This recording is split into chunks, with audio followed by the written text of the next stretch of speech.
Teman-teman, saya Dr. Wisnu Pramudito, spesialis bedah. Saya sebagai Ketua Perhimpunan Dokter Emergensi Indonesia. Untuk kasus-kasus yang biasa didapatkan ya, yang paling ya beberapa hal yang sering ya, yaitu luka bakar ya. Nah, jadi untuk luka bakar, untuk teman-teman yang tentu saja bukan tenaga medis ya, Anda tetap bisa menolong ya, yaitu dengan cara melakukan first aid untuk atau P3K ya istilahnya untuk luka bakar. Nah, yang pertama adalah hentikan terbakarnya ya. Jadi cara menghentikan terbakarnya adalah yaitu stop, drop, and cover ya. Jadi stop yaitu jangan biarkan korban yang terbakar ya dia untuk berlari, yaitu stop, suruh berhenti, karena kalau dia berlari maka aliran udara yang melewati daerah yang terbakarnya itu akan memberikan oksigen lebih banyak dan itu menyebabkan terbakarnya lebih besar, berkobar gitu ya. Jadi suruh berhenti ya, kemudian drop, diturunkan ke bawah ya. Setelah itu cover. Nah, cover ini boleh Anda gunakan dengan kain basah atau kain biasa pun tidak apa-apa. Ya, yang penting kita menutup ya daerah yang terbakarnya ya, sehingga itu mengurangi atau menghentikan hubungan antara api dengan udara. Ya, jadi kita stop, suruh berhenti, drop, suruh tidur di bawah ya, kemudian kita cover. Ya, jadi jangan disemprot gitu ya.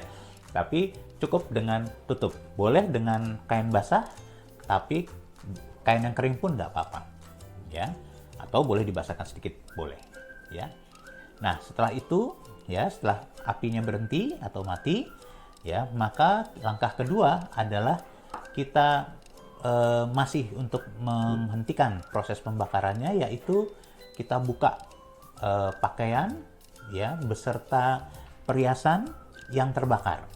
Jadi kalau pakaian atau ada perhiasan jadi logam, batu ya, nah itu kita buka ya. Kenapa? Karena baju yang terbakar kemudian perhiasan tadi dia bisa menyimpan panas ya.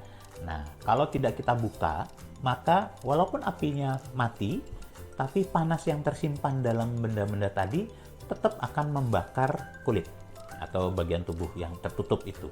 Nah, sehingga nanti kalau tidak kita lepaskan, nanti justru di daerah yang baju yang terbakar, kemudian perhiasan tadi, itu akan menyebabkan luka bakar yang dalam gitu. Jadi selain pakaian, daerah perhiasan tadi yang terkena api ya, yang terkena panas, itu juga harus kita buka ya.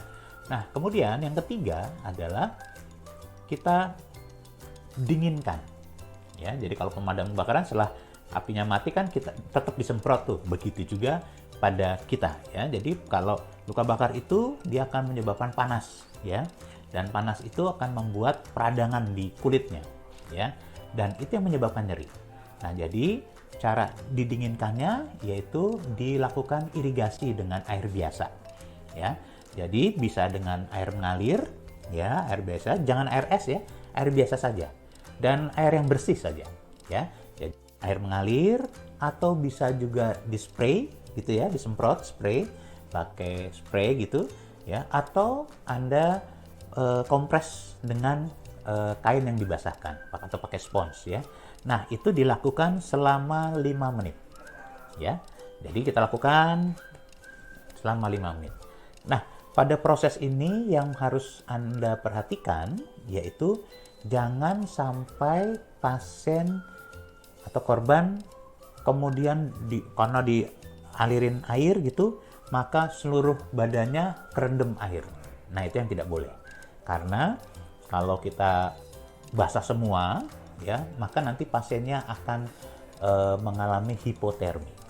Ya, nah jadi yang penting pertama kita irigasi tadi ya, irigasi 5 menit, dan kalau memang kainnya basah ya, jangan terlalu basah. Nah, jadi cukup dikompresnya, jadi dikompres begitu. Jadi kompres, angkat, kompres, angkat, kompres, angkat, sehingga pasiennya tidak merasa hipotermi ya. Nah, setelah 5 menit, 5 sampai 10 menit ya, kita lihat. Nah, kemudian setelah itu tutup luka bakarnya. Tutup luka bakarnya jangan dengan kain basah. Ya. Jadi justru pakai kain yang kering, ya. Jadi pakai kain yang kering, ya. Atau yang paling gampang untuk kita evaluasi adalah pakai plastik wrap, yaitu cling wrap yang untuk menutup makanan, ya. Nah, cara menutupnya mau pakai apakah itu dengan ataukah cling wrap, atau kalau tidak ada bahan itu dekat dengan daun pisang, bisa pakai daun pisang, ya. Jadi ditutup, nah tapi jangan dibebet, jangan dibuat sirkuler melingkar, cukup tutup satu lapis gitu ya. Atau kalau pakai kain ya udah tutup aja biasa. Nah, terus pinggirnya Anda plester aja supaya nggak lepas. Ya, begitu juga pada kalau Anda menutup dengan cling wrap. Kalau cling wrap satu lapis di bawah, satu lapis di atas, kemudian pinggirnya di plester aja gitu. Ya. Nah, dengan begitu tadi dengan kita lakukan irigasi, maka itu kita buat pendinginan. Nah, dengan pendinginan tadi daerah yang meradang akibat api atau panas itu tadi dia akan radangnya akan mereda dan itu akan membuat nyerinya berkurang, ya. Nah, terakhir ya, jangan beri macam-macam gitu ya. Jadi jangan beri obat-obat topikal ya gitu. Nah, biarkan kering, bersih tadi sudah bersih ya, karena sudah kita irigasi, kemudian kita tutup yang kering.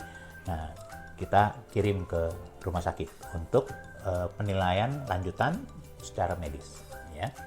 Nah, jadi ini cara yang bisa teman-teman lakukan ya untuk mengurangi angka peradangannya, karena memang masalah pada luka bakar itu adalah radangnya itu ya, akibat panas tadi kulitnya jadi kena api dan kena panasnya sehingga jaringannya itu meradang ya, dan itu yang membuat nyeri pada pasien-pasien ya. Jadi dengan begitu kita sudah bisa kurangi nyerinya ya, dan kemudian kita pertahankan daerah yang sudah bersih tadi, sudah kita cuci atau kita irigasi tadi ya, jangan ada kontaminasi ya. Nah, jadi kemudian kirim ke rumah sakit ya. Nah, jadi itu teman-teman yang bisa kita lakukan ya pada saat kita menangani atau mendapatkan tetangga, anggota keluarga yang mengalami luka bakar.